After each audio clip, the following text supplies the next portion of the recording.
ሰላም ውድ የሄቨን ላይፍ ዩቲዩብ ቻናል ተከታታዮች፣ በዚህ የዩቲዩብ ቻናል እንግዲህ እግዚአብሔርን ሐሳብ በደንብ የምንካፈልበት እኔ የተረዳሁትን ያነበብኩትን እግዚአብሔር ያስተማረኝን ከሰዎች የተማርኩትን ደግሞ ለእናንተ በዚህ የዩቲዩብ ቻናል የማቀርብ ይሆናል። ያው እኔ አስተማሪ አይደለሁም፣ እርስ በርስ ከእግዚአብሔር ሐሳብ እንማማራለን ማለት ነው። እንግዲህ እግዚአብሔርን ውስጥ ባስቀመጠው ሐሳብ መሰረት እግዚአብሔርን ሐሳብ እንነጋገራለን ማለት ነው። ዛሬ እንግዲህ እንድናወራበት ያሰብኩት በውስጥ ያለ የክብር መንገድ በሚል ሐሳብ እንድንነጋገር እፈልጋለሁ። እንግዲህ በዚህ ዓለም ላይ ስንኖር ሰዎች ትንሽ፣ ትልቅ፣ ሀብታም፣ ደሃ፣ በየትኛውም የህይወት ስታተስ ላይ ያለ የሰው ልጅ በሙሉ ክብርን ይሻል፣ ክብርን ይፈልጋል፣ መከበርን ይፈልጋል። ምንም አይነት ማንም ቢሆን በየትኛውም የዓለም ክፍል የሚኖር ቢሆን ክብርን የማይፈልግ፣ ክብርን የማይሻ፣ መከበርን የማይወድ የለምና፣ ስለዚህ የክብር መንገድ ደግሞ በምን አይነት ሰው ክብርን ማግኘት ይችላል የሚለው ከእግዚአብሔር ቃል አንጻር የምንማማር ይሆናል ማለት ነው። ሰው ለመከበር የማይወጣው ተራራ የማይፈነቅለው ድንጋይ አይኖርም። ምክንያቱም በሰው ልጅ ትልቅ ቦታን የሚይዘው ክብር ነው እና ምንም አይነት ነገር በእጃችን ቢኖር ሰዎች ክብርን ካልሰጡ የሚገባንን ክብር ካላገኘን በህይወታችን ደስተኛ ማንሆንባቸው በጣም ብዙ ጊዜያቶች አሉና፣ ስለዚህ ከእግዚአብሔር ቃል አንጻር እኛ ዓለም እንደሚተረጉመው ሳይሆን ከእግዚአብሔር ቃል አንጻር ክብርን እንዴት የሰው ልጅ ማግኘት ይችላል ወይስ እንዴት መከበርን ያገኛል የሚለውን ከእግዚአብሔር ቃል አንጻር የምናወራ ይሆናል። እንግዲህ ሰብስክራይብ በማድረግ ለሌሎች እንዲደርስ ሼር በማድረግ ደግሞ ማስተካከለው ካለ ኮመንት በመጻፍ እንድታበረታቱኝ፣ ቻናሉን ሰብስክራይብ በማድረግ ለሌሎች እንዲደርስ እኔም ከጎኔ እንድትሆኑ በእግዚአብሔር ፍቅር ጠይቃችኋለሁ። ወደ ሀሳቡ እንሂድ። እንግዲህ አሁን ላይ አምነን የምንኖረው ህይወት በህይወታችን ላይ ዛሬ ላይ የምንኖረው ህይወት እግዚአብሔር ሊቀይር ወይም ይህን አሁን ያለንበትን ህይወት ሊቀይር ሲፈልግ ሌላ የእምነት ኃይል ወይም ሌላ የእምነት ቃል ነው ወደ ህይወታችን የሚያመጣው። ምክንያቱም እንደ መንፈሳዊ ህይወት የምንኖረውን ህይወት አሁን ካለንበት የህይወት አይነት ወደ ሌላ ሌቭል ለመሻገር ከፈለግን ምንም አይነት ነገር ማድረግ አይጠበቅብንም። ከእግዚአብሔር ቃል ወይንም በእግዚአብሔር ያለንን እምነት ነው ከፍ ማድረግ ያለብን እና በዚህ ጊዜ የቀደመው ህይወታችን ወይንም አሮጌው ህይወት በአዲስ ህይወት ይለወጣል። የእግዚአብሔር ቃል ህይወታችንን ኮንትሮል ሲያደርግ ወይንም እግዚአብሔር ላይ ያለን እምነት ከፍ ሲል የቀደመው ህይወት ከዚህ በፊት የምንኖረው ህይወት በአዲሱ ህይወት ወይንም አሁን ላይ ኤክስፒሪየንስ እያደረግነው ባለነው የእምነት ህይወት ወይንም በእግዚአብሔር ቃል ላይ የተመሰረተው ህይወት በዛ ይተካል፣ የቀድሞ ህይወታችን ማለት ነው እና ኑሯችን ህይወታችን ነው። ኑሯችን እምነታችን ነው። አሁን ያለውት የምኖረው ህይወት ትላንትና ያለኝ የእምነት ደረጃን ያሳያል። ምክንያቱም ትላንት ያሰብነው፣ ትላንት በውስጣችን ያለምነው ነገር፣ ትላንትና ያአመንነው ነገር በውስጣችን ያደረው እምነት ነው ዛሬ በአካል ህይወታችን ላይ እንግዲህ ተገልጦ እየኖርን ያለ ነው እና ከየትም የመጣ አይደለም። አሁን የምንኖረው ህይወት ድንገት ዱብ ያለ ነገር ሳይሆን ትላንትና በህይወታችን ላይ ኤክስፒሪየንስ ያደረግነው የእምነት ደረጃችን ወይንም ያሰብነው ሀሳብ ነው ዛሬ በአካል እየኖርንበት ያለ ነው። ስለዚህ አሁን ያለንበትን የህይወት አይነት የህይወት ደረጃ ከፍ ለማድረግ የእግዚአብሔርን ቃል ወይንም የእምነት ሌቭላችንን በእግዚአብሔር ላይ ያለን የእምነት ሌቭል ከፍ ማድረግ ይጠበቅብናል ብዬ አስባለሁ። ይህ ኑሮዬ ወይም አሁን የምኖርበት ህይወት እንዲቀየር ከፈለኩት ወደ ተሻለ ወይም ወደሚበልጠው የእምነት ደረጃ ነው ራሴን ማሳደግ፣ ራሴን መለወጥ ያለብን። አሁን የምኖረው ህይወት አሁን ላይ እየተመላለስኩበት ያለው ህይወት እንዲቀየር ወይንም ከፍ እንዲል ደረጃው ከፍ እንዲል ወደ ተሻለ መሸጋገር ከፈለኩኝ አሁን ካለኝ የእምነት ሌቭል ወደሚበልጠው የእምነት ሌቭል ነው ራሴን ማሳደግ ያለብኝ እንጂ በዚሁ አይነት ሀሳብ በዚሁ አይነት መረዳት በዚሁ አይነት የእምነት ሌቭል የምንኖር ከሆነ ነገም ተመሳሳይ አሁን የምንኖረውን ህይወት ነው የምንደግመው። ሰው ሲኖር ደግሞ ትላንት ከዛሬ በህይወቱ ላይ ለውጥ መኖር አለበት። ስለዚህ የነገ ህይወታችን የተሻለ እንዲሆን እንዲለወጥ አሁን ካለን የእምነት ደረጃ ወደ ተሻለ የእምነት ደረጃ ራሳችንን መቀየር አለብን ብዬ አስባለሁ። እና ሌላው ምንድን ነው ሰይጣን ስምን ሊቀይር ይችላል። ማለት አሁን ያለንን ስም ስል ጀስት እኔ አሁን ስሜ መዝገብ ነው።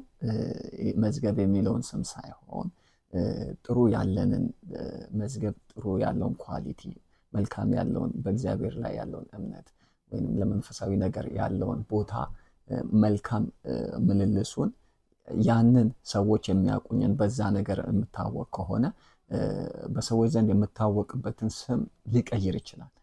በውሸት ማለት ነው። ሰይጣን ውሸት ሐሰት ነው የሐሰትም አባት ነው እንደሚል ያለንን ጉድ ኳሊቲ በሰዎች ዘንድ ያለንን በእግዚአብሔር ያለንን መልካም ነገር በውሸት በማጭበርበር ስማችንን ሊለውጥ ይችላል። እግዚአብሔር በቃሉ እምነት የተቀበልከውን ማንነት ግን በፍጹም ሊቀይረው አይችልም። ከእግዚአብሔር በቃሉ እምነት የተቀበልኩት እኔ ክርስቶስን ስቀበል ወይንም ሞትና ትንሣኤውን አመኜ የጌታ ልጅ ስሆን የጌታ ልጅ የሚለውን ስም በእምነት የተቀበልኩትን ያንን ልጅ የሚለውን ስም በፍጹም ሊቀየርብን አይችልም ማለት ነው። ይሄም የሚሰጠን ከጌታ ዘንድ ስለሆነ እኛ ሰርተን የምናመጣው አይደለም። እኛ ተራራ ወጥተን ሸለቆ ወርደን ድንጋይ ተሸክመን የምናወጣው ጉዳይ ሳይሆን በቃሉ የተጻፈውን አምነን በልባችን ስንቀበል በልባችን ላይ ስናኖረው ስናነግሰው ጌታ ከሞት እንደተነሳ በሶስተኛውም ቀን ከሞት እንደተነሳ ወደ ሰማይ እንዳረገ ለእኛ ሲል ደሙን እንዳፈሰሰ እንዳዳንን በዛው ቅስፈት ባመንኩ ጊዜ የእግዚአብሔር ልጅ የመሆንን ስልጣን ተቀብያለሁ። ስለዚህ በፊት ሰይጣን ያለኝን መልካም ስም ሰዎች ወይንም በህይወት ድርጊቴ የሰጡኝን ስም ወይንም መልካም የሆነውን ስም ሊቀይር ይችላል። ነገር ግን ከጌታ በእምነት ቃሉ መሰረት የተቀበልኩትን ያንን ስም በፍጹም ሊዋሽ ወይንም ሊቀይር በፍጹም አይቻለውም። ምክንያቱም ሰጪው በሰማይ ያለው አምላካችን አባታችን ስለሆነ ማለት ነው። እና በዚህ ሀሳብ ከመጽሐፍ ቅዱስ አንድ ክፍል ብንመለከት የክብር መንገድን ያየ ወይንም ኤክስፒሪየንስ ያደረገ መጀመሪያ አምላኩን አክብሮ ከዛ በኋላ ክብርን የጠገበ ወይንም ክብርን ያገኘ ሰው አንድ የመጽሐፍ ቅዱስ ክፍል እንደ ምሳሌ እንድንመለከት እፈልጋለሁ። ትንቢተ ዳንኤል መጽሐፍ ምዕራፍ 3ን እስቲ እንመልከትና ከቃሉ ደግሞ እናያለን ማለት ነው።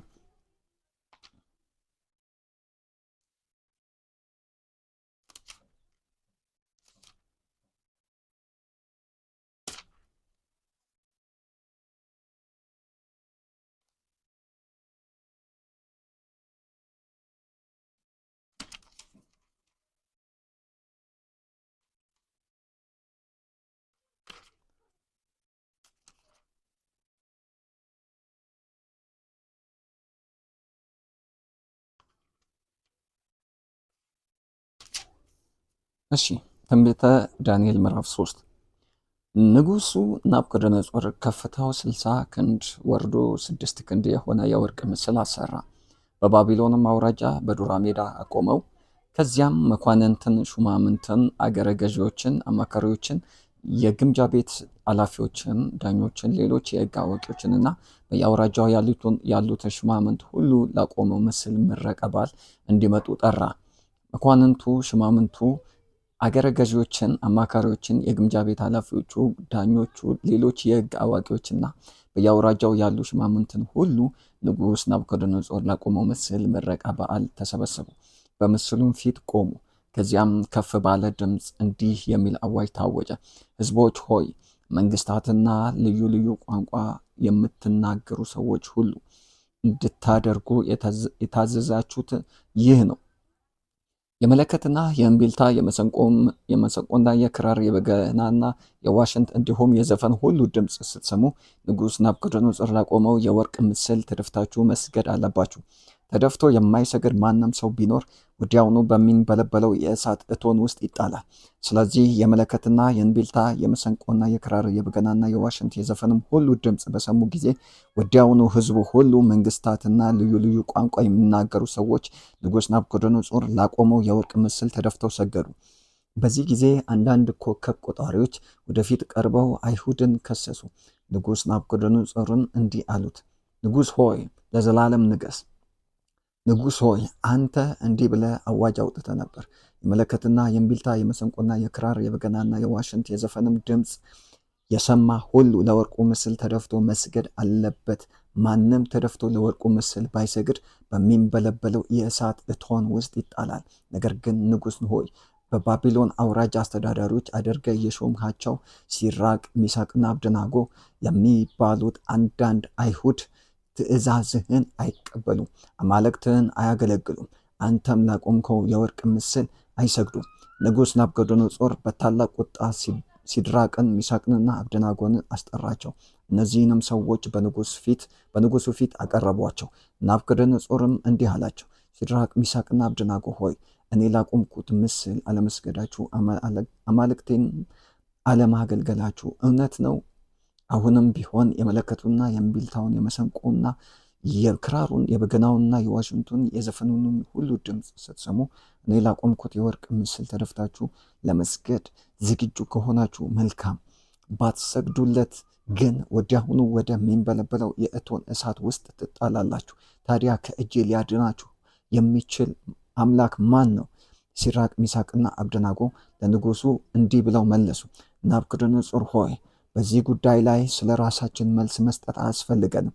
ንጉሥ ሆይ በሚንበለበለው የእቶን እሳት ውስጥ ብንጣል የምናመልከው አምላክ ሊያድነን ይችላል፣ ከእጅም ያድነናል። ነገር ግን ንጉሥ ሆይ ባያድነንም እንኳ አማልክትን እንደማናገለግል ላቆምከውም የወርቅ ምስል እንደማንሰግድ እወቅ። ከዚያም ናቡከደነፆር በሲድራቅ በሚሳቅና በአብደናጎ እጅግ ተቆጣ፣ ፊቱም ተለወጠባቸው። የእቶኑ እሳት ቀደም ሲል ከነበረው 7 እጥፍ ተደርጎ እንዲነድ አዘዘ። ከሰራዊቱም ብርቱ የሆኑትን ጥቂት ወታደሮች ሲድራቅን፣ ሚሳቅንና አብደናጎን አስረው ወደሚንበለበለው የእቶን እሳት ውስጥ እንዲጥሏቸው አዘዘ። እነርሱም መጎናጸፊያቸውን፣ ሱሪያቸውን፣ የራስም ጥምጣማቸውንና ሌሎች ልብሶቻቸውን እንደለበሱ ታስረው በሚንበለበለው የእቶን እሳት ውስጥ ተጣሉ። የንጉሱ ትእዛዝ አስቸኳይ ስለነበረና የእቶኑም እሳት እጅግ ስለነደደ የእሳቱ ወላፈን ሲድራቅን፣ ሚሳቅንና አብደናጎን ወስደው የጣሏቸውን ወታደሮች ገደሏቸው። 3ቱ ሰዎች ግን ተጠፍረው እንደታሰሩ በሚንበለበለው የእቶን እሳት ውስጥ ወደቁ። ከዚህ በኋላ ንጉሥ ናቡከደነፆር በአድናቆት ከተቀመጠበት ዘሎ በመነሳት አማካሪዎቹን አስረን በእሳት ውስጥ የጣልናቸው ሰዎች 3 አልነበሩምን? ሲል ጠየቀ። እነርሱም ንጉሥ ሆይ እውነት ነው አሉ። እርሱም እነሆ ያልታሰሩና ያልተጎዱ 4 ሰዎች በእሳት ውስጥ ሲመላለሱ አያለው፣ 4ተኛውም የአማልክትን ልጅ ይመስላል አላቸው። ናቡከደነፆርም ወደሚነደው የእቶን እሳት በር ቀረብ ብሎ ከፍ ባለ ድምፅ እናንተ የልዑል አምላክ አገልጋዮች ሲድራቅ፣ ሚሳቅና አብደናጎ ኑ ውጡ፣ ወደዚህ ኑ አላቸው። ስለዚህ ሲድራቅ፣ ሚሳቅና አብደናጎ ከእሳቱ ወጡ። መኳንንቱ፣ ሹማምንቱ፣ አገረ ገዢዎችና የቤተ መንግስት አማካሪዎች በዙሪያቸው ተሰበሰቡ። እነርሱም እሳቱ ሰውነታቸውን እንዳልጎዳው ከራሳቸውም ጠጉር አንዲቷ እንኳን እንዳልተቃጠለች አዩ። የመጎናጸፊያቸው መልክ አልተለወጠም፣ የእሳትም ሽታ በላያቸው አልነበረም። ከዚያም ናቡከደነፆር እንዲህ አለ፣ መልአኩን ልኮ አገልጋዮቹን ያዳነ የሲድራቅ፣ የሚሳቅና የአብደናጎ አምላክ ይባረክ። በእርሱ በመታመን የንጉሱን ትእዛዝ ጥሰው ከአምላካቸው በቀር ሌላ አምላክ ለማገልገልም ሆነ ለእርሱ ለመስገድ ፈቃደኛ ባለመሆን ሕይወታቸውን አሳልፈው ሰጥተዋልና። ስለዚህ እንደዚህ የሚያድን ሌላ አምላክ የለምና በሲድራቅ በሚሳቅና በአብደናጎ አምላክ ላይ ማናቸውንም ቃል የሚናገሩ ሕዝቦችም ሆኑ ልዩ ልዩ ቋንቋ የሚናገሩ ሁሉ ይቆራረጣሉ፣ ቤቶቻቸውም የፍርስራሽ ክምር ይሆናሉ ብዬ አዝዣለሁ። ከዚያም ንጉሱ ሲድራቅን ሚሳቅንና አብደናጎንን በባቢሎን አውራጃ ላይ ሾሟቸው። አያችሁ፣ ከቃሉ ላይ እንደተረዳ ነው እንግዲህ እግዚአብሔርን ያስቀደመ በሚቀርብለት ግብዣ ሁሉ የማይሳተፍ የረከሰውን ነገር የማያደርግ እግዚአብሔርን የማያስቆጣ ነገር የጣዖት አምልኮ ሊሆን ይችላል። የትኛውም ከዚህ ዓለም የሚመጣ ከሰይጣን የሆነ ግብዣ ሊሆን ይችላል። እግዚአብሔርን በመፍራት እግዚአብሔርን በማስቀደም ለእግዚአብሔር በመጀመሪያ ክብርን በመስጠት እንግዲህ ከነዚህ ከሶስቱ ሰዎች ከሲድራቅ ሚሳቅና አብደናጎ የምንማረው ይሄን ነው። እንግዲህ ንጉሡ ናቡከደነፆር በነዚህ ሀገራት ባሉ እንግዲህ የተለያዩ ህዝቦች ከእያንዳንዱ ሀገራት የተሰበሰቡ አለቆች፣ ኃያላን ገዢዎች፣ የህግ አማካሪዎች፣ ሹማምንቶች፣ ብዙ ባለስልጣን የሆኑ እንግዲህ የተሰበሰቡበት ስፍራ ነው። በዚህ እንግዲህ የወርቅ ምስል አማልክት እንግዲህ የተዘጋጀ ሁሉም እንግዲህ የበገናና የመሰንቆ የክራር ድምፅ በሰሙ ጊዜ በዚህ የወርቅ ምስል ፊት እንዲሰግዱ ትእዛዝ የወጣበት ሰዓት ነው። እንግዲህ እነዚህ ሁሉ የተሰበሰቡ ሰዎች ሲሰግዱ እነዚህ ሶስት ሰዎች ደግሞ እግዚአብሔርን የሚያስቀድሙ እግዚአብሔርን የሚፈሩ ስግደት ለእግዚአብሔር ብቻ እንደሆነ የገባቸው ሰዎች አንሰግድም በማለት እንግዲህ ወደ እቶን እሳት ውስጥ ወደሚንበለበለው የእቶን እሳት ውስጥ እንደተጣሉ እናያለን። የሚገርመው ነገር እጅ እግራቸው ታስረው የገቡት ምንም ሳይሆኑ ገና ወደ እሳቱ የጣሏቸው እነዛ ብርቱ ወታደሮች ከእሳቱ ወላፈን የተነሳ ገደላቸው ይላል እና የእሳቱ ወላፈን ነው እንግዲህ እሳቱ ሳይነካቸው ወላፈኑ ነው የገደላቸው።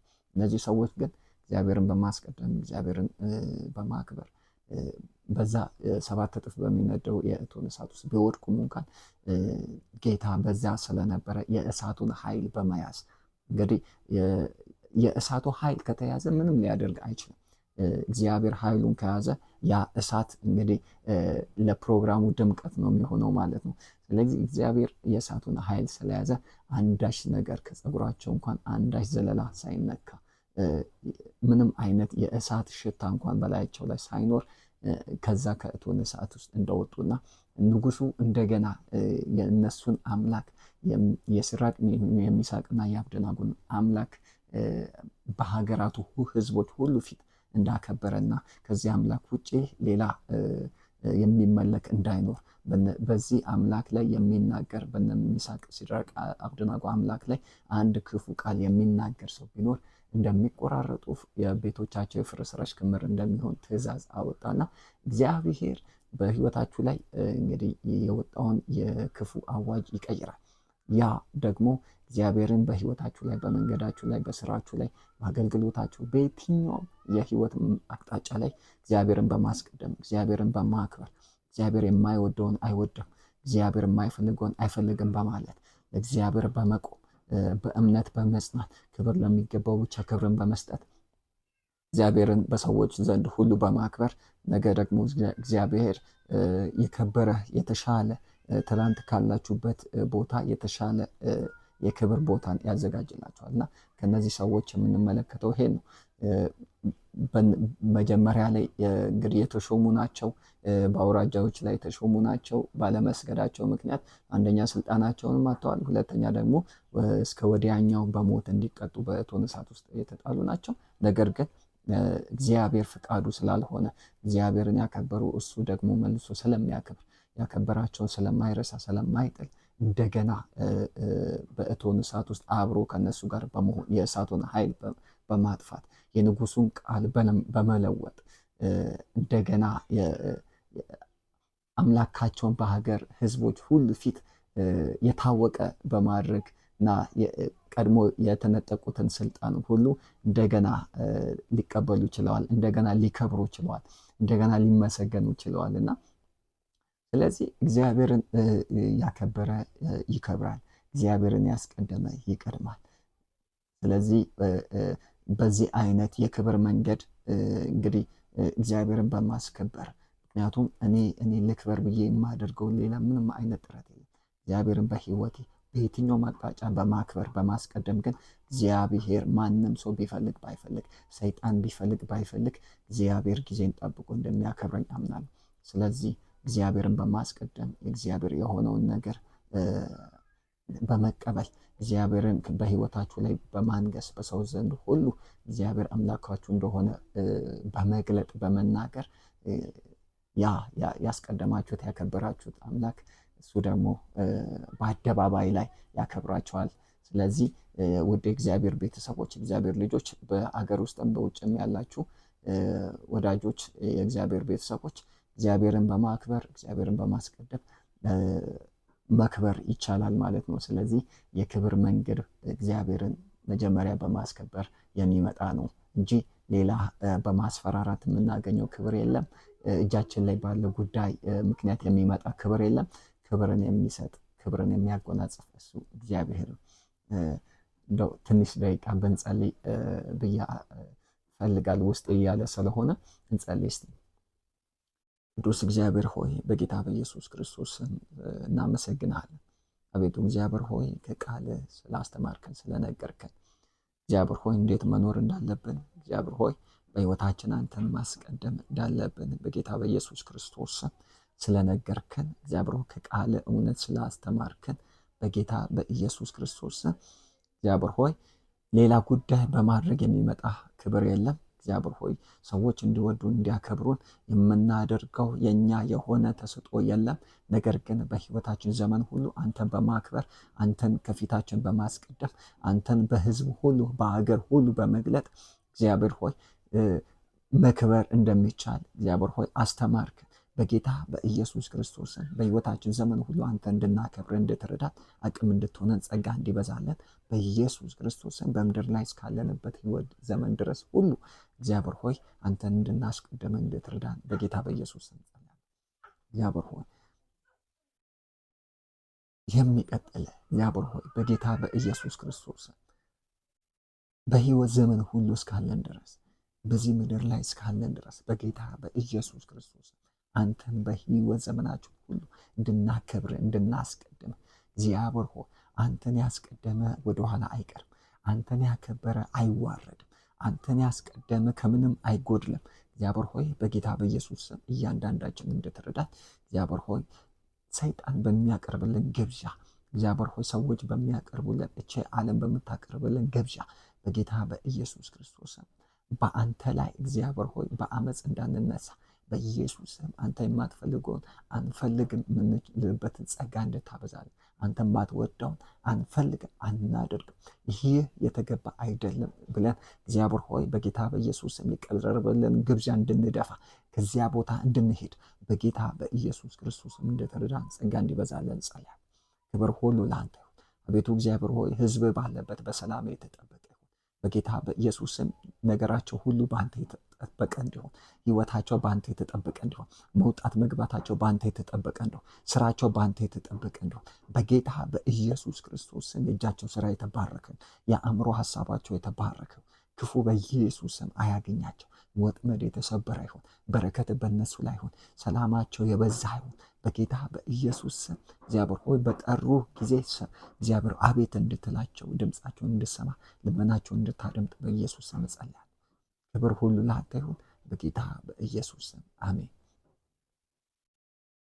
እንግዲህ እንደዚህ አይነት ሀሳቦችን ከእግዚአብሔር ቃል አንጻር እንግዲህ በተለያዩ ሀሳቦች ከዚህ ቀጥለን እናወራለን።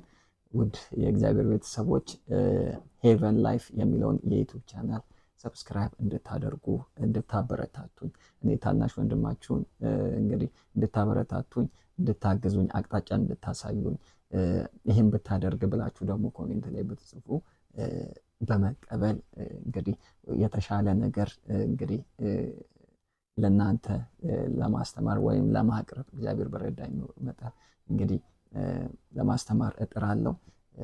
ስለ ሁሉ የእግዚአብሔር ስም የተባረከ ይሁን። እንዳይረሳ ሰብስክራይብ እንድታደርጉ በእግዚአብሔር ፍቅር እጠይቃችኋለሁ። የእግዚአብሔር ጸጋና ሰላም ከእናንተ ጋር ይሁን። ተባረኩ።